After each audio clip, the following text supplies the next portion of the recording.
ઘણા ઘણા લોકોને જોઈ ઓલા કૃષ્ણ ભગવાન ગોપાલજીની મૂર્તિને ટોપલીમાં હારવાર લઈને બધે ફરતા હોય છે. આપણે પૂછી કેમ, તો કે અમે અમારો દીકરો માની, અમારા ભગવાન, અમારા પ્રભુ, અમે જ્યાં જાય ત્યાં. નહીં, એની એક મર્યાદા છે. તમારો ભાવ બરાબર, પ્રેમ બરાબર, પણ ભગવાનની એક મર્યાદા હોવી જોઈએ.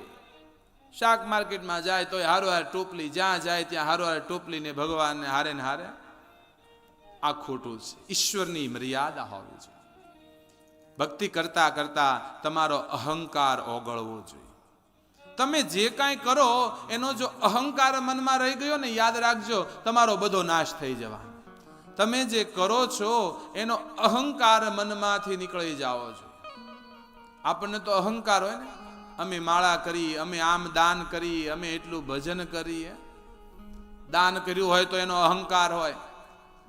5 વખત નામ બોલાવવું જોઈએ, અમારું રોજ નામ જાહેર કરજો, અમે અમુક લાખ રૂપિયા દાનમાં આપ્યા છે, અમારું નામ હોવું જોઈએ.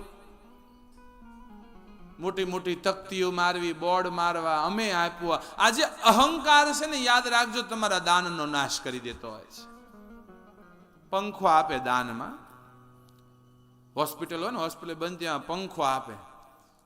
હારો ન હોય, પાછો 500 રૂપિયા વાળો જ હોય. એમાં પાંખડે પાંખડે નામ લખાવે, ભૂરા ભગા, ભગા મેપા, મેપા લાખા. 3 પેઢીના 3 પાંખડે નામ લખે. અને 500 વાળો પાંખડો કાંઈ 5 ઉપર તો ફરે નહીં, એ કીચડુક કીચડુક ફરતો હોય. દર્દી આમ નામ જોવે તો દર્દીને ચક્કર આવે. એ 3 પેઢી પછી ચક્કર આવે, સડે ભૂરા ભગા મેપા લાખા, ભૂરા ભગા મેપા લાખા. દાન એમ કરવું જોઈએ કે જમણા હાથનું દીધેલું ડાબા હાથને ખબર ન પડવી જોઈએ. દાન ઈશ્વરને ચોપડે ચડાવવાનું છે, લોકોને શું બતાવીને કરવાના. તમે ભજન કરતા હોવ, તમે કોઈ વસ્તુનો ત્યાગ કર્યા હોય અને એનો જો અહંકાર મનમાં રહી ગયો તો યાદ રાખજો ભક્તિ ક્યારેય સફળ નથી થવાની.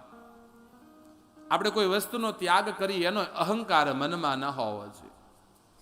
અહંકાર રહી જશે ને યાદ રાખજો તમારી ભક્તિનો નાશ થશે.